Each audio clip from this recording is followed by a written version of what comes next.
ये सप्त सागर कॉलोनी है और ये हमारे पीछे खड़े हैं संतोष गुप्ता। और ध्यान से देख लो, संतोष गुप्ता नाम है, गुप्ता जी हैं। और ये बगल में इनके श्रीमती मनीषा गुप्ता जी हैं। दोनों लोग मेरे बगल में खड़े हैं। और पीछे ये बिमलेश सिंह, ये पटना के रहने वाले हैं, पटना के रहने वाले हैं श्री बिमलेश सिंह। ये गुप्ता परिवार है। पीछे देख लो, पूरी बिल्डिंग जो गिरी हुई है, छत, ये जो छत पूरा गिरा हुआ देख लीजिए आप लोग, छत। मनीषा गुप्ता और इनके पति संतोष गुप्ता ने 2018 में जमीन ली। कितनी जमीन है ये? 1800 स्क्वायर फीट। इन्होंने 1800 स्क्वायर फीट जमीन लिया। जमीन लेने के बाद उस जमीन का दाखिल खारिज कराया। दाखिल खारिज अयोध्या के अधिकारियों द्वारा तहसील में किया गया। उसके बाद इन्होंने बैंक का लोन लिया।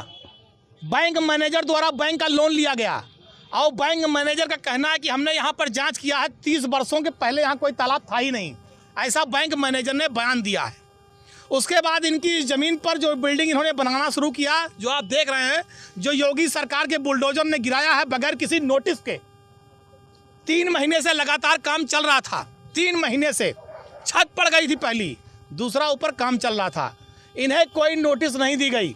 इनका इस ज़मीन पर दाखिल खारिज है। विकास प्राधिकरण से पूरी तरह से नक्शा पास है। विकास प्राधिकरण का नक्शा किसने पास किया? योगी सरकार के अधिकारियों ने। जमीन का दाखिल खारिज किसने किया? योगी सरकार के अधिकारियों ने।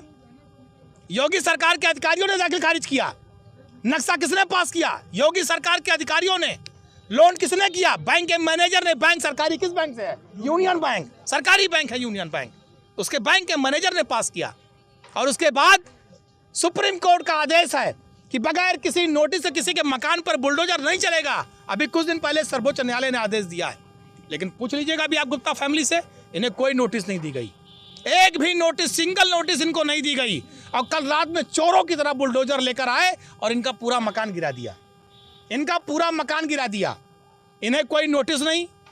अगर इनकी ज़मीन गड़बड़ थी तो इनको नोटिस देते, ये कोर्ट जाते, मुकदमा लड़ते, अपनी बात कहते।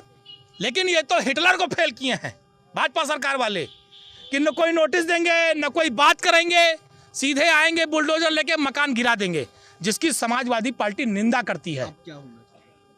भारतीय जनता पार्टी की सरकार के जो ये अधिकारी हैं, जिन्होंने दाखिल खारिज कराया, जिन्होंने विकास प्राधिकरण से नक्शा पास कराया और जिन्होंने इसको गिराया बुलडोजर से, इन सब पर कार्रवाई होनी चाहिए। इन पर मुकदमा लिखा जाना चाहिए गुंडई का। इन पर मुकदमा लिखा जाना चाहिए मकान तोड़ने का। जितनी धाराएं लग सकती हैं सब पे मुकदमा होना चाहिए। और इन अधिकारियों से जुर्माना वसूल कर जितना गुप्ता फैमिली का नुकसान हुआ है उसकी भरपाई इन अधिकारियों के जेब से होनी चाहिए। ये हम लोग मांग कर रहे हैं। खून पसीने की कमाई से आदमी लोन लेकर मकान बनाता है, ईंटा गिट्टी मोरंग बालू सरिया लाता है, उसके बाद लेबर मिस्त्री का खर्चा अलग से देता है।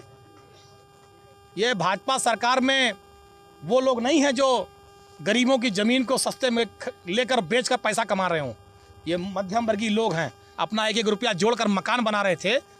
लोग टूट जाते हैं घर बनाने में और तुम तरस नहीं खाते बुलडोजर चलाने में। योगी सरकार ने गरीबों पर, मकानों पर बुलडोजर चलाया। और ये बिमलेश सिंह पटना से आए हैं, करोड़ों की ज़मीन लिए हैं। इनका भी न कोई नोटिस, न कोई बयान, न कोई पर्चा, सीधे बुलडोजर।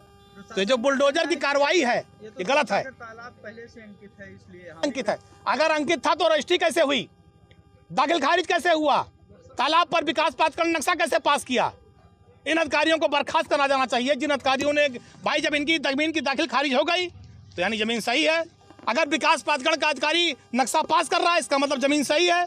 अगर बैंक उस ज़मीन पर लोन दे रहा है इसका मतलब ज़मीन सही है। इनके पास 3 प्रमाण पत्र हैं सही होने के। इन सारे अधिकारियों अगर ये गलत हैं तो सबसे पहले उत्तर प्रदेश के मुख्यमंत्री को चाहिए इन तीनों अधिकारियों को, जो तीनों हैं, सबको बर्खास्त कर दें और उनके ऊपर वो मुआवजा लगा दें। जितना इनका नुकसान हुआ सारा मुआवजा की भरपाई अधिकारियों के जेब से की जाए। वरना ये माना जाएगा कि भाजपा की सरकार गुंडाई कर रही है। जिसका मकान और ज़मीन चाहेगी, जो हमें कब्जा करेगी, वो परंपरा कायम की जा रही है। कोर्ट से बाकायदा कचहरी से हमारी लिखा पड़ी हुई थी, दाखिल खारिज हुआ हमारा और हमने इसका नक्शा भी पास करवाया। इस पर हमने लोन भी करवाया।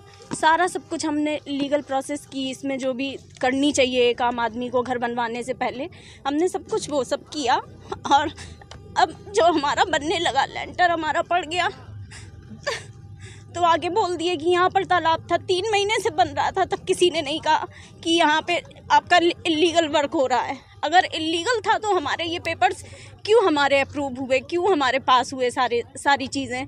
और अब जब हमारा बन गया, हमने अपनी सारी जीवन की कमाई लगा दी, तो आके हमारा गिरा दिया गया और हमें नोटिस भी नहीं दिया। कल एसडीएम सर आए थे, विकास दुबे थे, उनसे कहा, बहुत कहा कि सर हमको टाइम दे दीजिए थोड़ा सा, हमारे पास पेपर्स हैं। बोले नहीं, ये तो तालाब की ज़मीन है, हम 1 मिनट नहीं देंगे।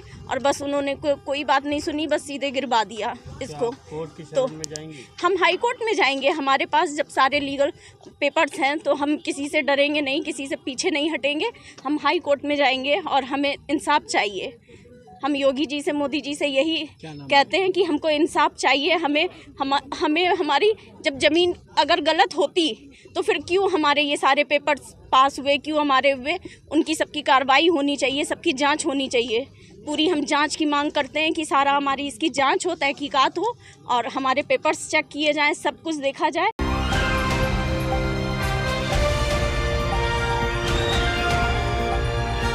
दिल्ली, हरियाणा, उत्तर प्रदेश, राजस्थान की